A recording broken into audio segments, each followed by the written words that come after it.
이렇게 수렴이 진행이 되면서 변동성을 줄여가면서 있다가 여러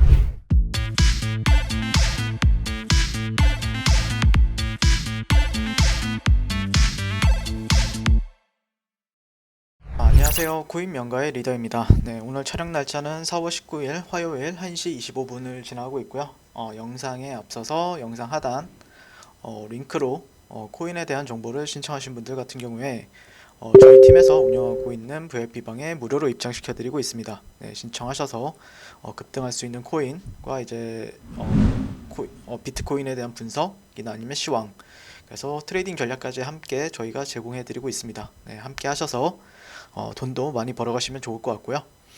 자, 오늘 얘기해볼 코인 같은 경우에는 리플이라는 코인, XRP, 리플 코인에 대해서 오랜만에 방송으로 진행해 보려고 합니다. 그래서 사실 리플 코인 같은 경우에도 우리나라 사람들이 상당히 또 좋아라 하는 코인이고, 저 역시도 상당히 예전부터 투자를 해왔던 코인이에요.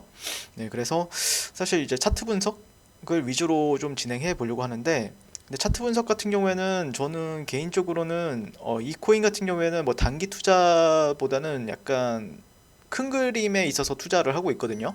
네, 그래서 뭐 사실 리플에 대해서 뭐 저보다 훨씬 더 많이 아실 거라고 생각을 해요. 네, 이 회사, 이 코인에 대한 뭐 펀드멘탈이나 아니면 뭐 전망 이런 거에 대해서는 뭐 웬만한 분들은 저보다 더 많이 잘 알기 때문에, 그래서 오늘은 큰 그림에 있어서 차트 분석을 진행한다라고 보시면 될 것 같고, 사실 제 기준에서는 좀 상당히 정석적으로 움직이는 코인이라고 좀 생각을 해요. 네, 근데 조금 뭐 이 코인에 대해서 투자하신 분들은 아시겠지만 움직임이 좀 어렵긴 합니다. 네, 그래도 제 기준에서는 그래도 정석이다. 그래서 분석 드리는 내용이 리플 홀더 분들한테 조금 도움이 되었으면 좋겠고, 참고하시는 자료로 쓰여졌으면 좋겠습니다. 제가 그 전에 이제 최근에 나온 뉴스들이 좀 있죠. 뉴스 같은 경우에는 뭐 그렇게 제가 크게 의미 부여를 하진 않는데, 그래도 뭐 최근에 이제 4월 18일, 어제죠. 어제 같은 경우에 리플 코인이 조금 올랐죠. 어제랑 그제께. 그래서 SEC 소송이 곧 끝날 것이다. 근데 이거는 진짜 정말 좀 어떻게 보면 고인물처럼 SEC 같은 경우에는 정말 오래 좀 해먹는 것 같아요. 네, 이게 이제 제가 기억하기로는 언제였죠? 20년도 12월 달이었나요? 20년도 12월 달이었나로 기억을 하는데, 이게 SEC에 갑자기 좀 소송을 당했죠. 리플 같은 경우에. 그때 저도 얻어 맞았습니다. 저도 똑같이 얻어 맞았는데, 그때 당시에 제가 평단가가 300원이었었어요. 300원이었는데 얘가 막 800원인가 1000원, 800원, 900원까지 갔다가 다시 또 200원대로 회귀한 거예요. 그래서 저도 약간 멘붕 오고 그랬었는데, 그래도 저 같은 경우에는 좀 평단가가 낮아가지고 좀 버티긴 했어요. 버티긴 하고 그랬었는데, 아무튼 언제 끝날지 제발 빨리 끝났으면 좋겠습니다, 이거. 근데 이것도 제가 볼 때는 좀 시장이, 그러니까 비트코인 시장이 좀 좋았을 때, BTC 시장이 좀 좋았을 때, 그리고 비트코인이 좋고 나서 좀 고가에서 이렇게 올라갔다가 고가에서 이런 식으로 횡보할 때 정도에 나오면은 이게 좀 파격적으로 좀 호재로 반응을 할 수 있다라고 생각을 하는데, 만약에 시장도 안 좋은데 비트코인도 또 재미가 없고 그렇다라고 하면은 사실 어떻게 될지는 모르겠어요. 근데 리플 같은 경우에는 함부로 판단해서는 안 되죠. 움직임은 함부로 판단하진 않고, 아무튼 뭐 그 외에도 두 가지 호재로 큰 폭의 상승을 보였는데, 소송에 있어서 유리한 종료를 기대하고 있다. 그리고 전 이사회 멤버가 FRB 부위원장에 임명이 되었다. 그래서 여기 밑에 보시면 바이든 대통령은 연방준비제도 이사회의 부위원장으로 마이클 바 전 재무부 금융기관 담당 차관보를 임명했고, 그는 리플사의 이사회 멤버의 고문을 역임한 바 있다. 뭐 이런 식으로 리플이 연준과 관련해서는 사실 많은 얘기가 나왔었죠. 예전부터 몇 년 전부터 나왔던 얘기고, 네, 이게 주가의 상승을 이어질지는 조금 더 지켜봐야 될 것 같습니다. 네. 그래서 이 코인에 대해서 한번 이제 얘기를 해보게 되면요. 네, 한번 얘기를 해봅시다. 일단 업비트 거래소도 중요한데, 업비트 거래소에서 제가 좀 참고하고 있는 거는 좀 2년선, 그러니까 추세가 여러분들이 좀 따분하죠. 움직임이 뭐 그래도 한 뭐 600원, 700원에서 1000원 왔다 갔다 하는데 약간 뭐 횡보라고 보시면 될 것 같아요. 예, 일단은 횡보인데 그래도 이 600원대, 690원대 여기를 지지를 해줬다라는 거는 그래도 2년간의 평균값, 그러니까 730일, 365 곱하기 700, 2년 하면은 731선이죠. 731선에서는 정확하게 좀 지지를 해줬다라는 부분들. 그래서 얘가 이제 좀 이평을 기준으로 보게 되면은 얘가 이제 주가가 이 밑에 있을 때가 있었죠. 이 파란 선이 이제 2년선이거든요. 이 파란 선 밑에 있을 때가 있었고 지금은 위에 있다라는 거죠. 그러니까 추세는 단기 그 좀 약간 어떻게 보면 2년 동안의 평균 같은 경우에는 추세가 상방에 있다라고 좀 보시면 될 것 같아요. 그래서 이런 데는 개인적으로는 저는 안 깼으면 좋겠다라고 생각을 해요. 기본적으로 600원대 뭐 800, 이제 이 선도 계속해서 올라가죠. 시간이 지나면서.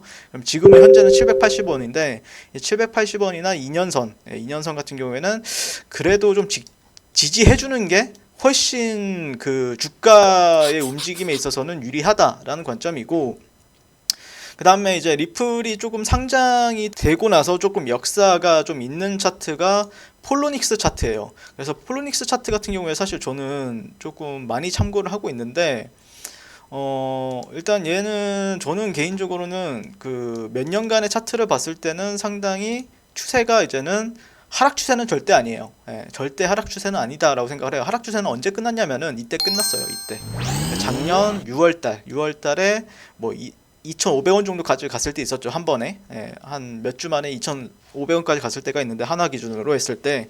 근데 이때가 아마 제가 기억하기로는 800원인가 850원 뭐 이 사이일 거예요. 제가 이때 샀거든요. 이때 사고 제가 뭐 이럴 때 한 번 사고 여기서는 제가 너무 무서워서 못 사고 여기서 한 번 더 샀어요. 그래서 올라갈 때는 좀 팔고 그랬었는데 일단 저는 개인적으로는 지금 추세는 일단은 단기적으로는 이런 식으로 상승 추세를 유지하고 있다라는 관점이에요. 이런 식으로. 이런 식으로 유지하고 있다. 이런 상승 추세. 그러니까 예전에는 이런 식으로 하락 추세를 보였다라고 하면은 지금은 상승 추세다라고 좀 생각이 들어요. 그래서 이렇게 저점과 이게 이제 2018년도 한 6월달 저점, 뭐 20년도 1월달, 2월달 저점, 그리고 그 예전에 뭐 4,000원, 5,000원 갔을 때 고점과 이렇게 그때 당시에 이제 두들겨 맞았을 때가 이제 여기가 이제 빨간 화살표 보이죠? 이게 이제 SEC에서 뭐 고소를 하겠다. 뭐 이런 식으로 이제 그 이슈가 터졌을 때가 이 상단에 부딪혔을 때 딱 그 이슈가 터졌거든요. 뭔가 차트를 보면은 약간 인위적이에요. 인위적이어가지고 어쨌든 그리고 나서도 이런 박스는 또 지지를 해주면서 다시 한 번 더 돌파. 근데 여기서도 또 이때가 이렇게 올라갈 때가 아마 또 게임스탑은 이런 이슈가 있으면서 올렸던 걸로 기억을 하는데 그러다 또 저항받고 그러다가 작년 6월달에 6월달, 5월달에 돌파가 나오고 나서 슈팅을 줬습니다. 슈팅 이후에는 지금은 현재로서는 약간 이런 이 저점과 저점을 연결하는 트렌드에 있어서 삼각 수렴이 되고 있죠. 이 고점과 고점을 연결하는 트렌드에 있어서 이렇게 상단 구간에선 저항을 받고 있고 하단 구간에선 지지를 받고 있어요.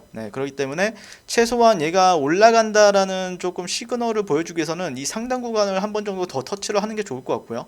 그리고 확실하게 이런 구간들은 좀 장대 양봉으로 넘어가 주면은 그러면은 뭐 예를 들어서 우리나라 기준으로 해서 뭐 1,200원, 1,300원 정도가 되겠죠. 1,300원 정도가 되고 이런 데서 조금 길을 모았다가 간다라고 하면은 상당히 또 괜찮은 차트가 만들어질 것 같아요. 그때는 여기를 넘어서는 걸 목표로 해서 이 직전 고가를 이제 터치를 목표로 하겠죠. 근데 만약에 예를 들어서 이런 구간들을 또 이탈이 나온다라고 하면 또 시간이 더 걸려요. 시간이 걸리기 때문에 개인적으로는 이렇게 수렴이 진행이 되면서 변동성을 줄여가면서 이따가 이런 데를 확실하게 돌파가 나오게 된다면은 그래도 이 추세는 지금 유지되었던 추세를 따를 가능성이 좀 있다라고 좀 생각을 해요. 그래서 그때는 이 돌파하는 시점, 여기 만약에라도 우리나라 돈 기준으로 해서 1,200원, 1,300원 정도가 간다라고 하면은 충분히 또 직전 뭐 이때 우리나라 돈으로는 김프가 붙어가지고 한 4,500원에서 5,000원인가로 기억을 하는데 지금 김프가 없는 상황이기 때문에 한 4,000원 정도가 될 것 같아요. 이게 4,000원 정도가 될 것 같고 그래서 만약에 이런 데를 돌파하는 시점이 된다라고 하면은 제가 또 방송을 통해서 여러분들한테 리플과 관련된 소식을 업데이트 하도록 하겠습니다. 제발 좀 잘 되었으면 좋겠는데 저도 이거를 투자를 하고 있거든요. 아직도 전 물량이 좀 많아요. 물량이 많아서 투자를 하고 있는데 좀 좋은 소식이 들려가지고 일단 근데 그것보다 더 중요한 건 이제 비트코인의 움직임이겠죠. 비트코인이 좀 확실하게 개인적으로는 비트코인은 이런 구간들을 절대 이탈하면 안 된다고 생각을 해요. 이 구간. 그러니까 38,500, 38,500달러 이 부분을 절대로 이탈하면은 저는 이게 그러면은 하락, 수렴, 이탈, 다시 한번 하방으로 갈 수가 있는 움직임이 나올 수가 있거든요. 그러니까 물론 여기서 이런 식으로 갔다가 다시 한 번 더 회복해주고 이렇게 갈 수도 있겠죠. 근데 시그널 자체는 여기를 이탈하게 되는 순간 사람들 투심은 엄청 안 좋아져요. 그러면은 이거를 또 세력이 뚫어줘야 되는데 여기에 싹 다 물려버리는 거기 때문에 그렇게 좋은 시그널은 아니다. 그러니까 맥시멈은 비트코인이 올라가기 위해서는 맥시멈은 한 이 구간, 이 구간을 지지하는지 좀 지켜볼 필요가 있어 보입니다. 그래서 단기 추세적으로 이제 약간 이런 식으로 횡보했다가 다시 올리는 게 가장 좋은 그림이다라고 생각이 됩니다. 자, 이상 비트코인 그리고 리플 코인에 대해서 리뷰를 마치도록 하겠습니다. 시청해 주셔서 감사합니다.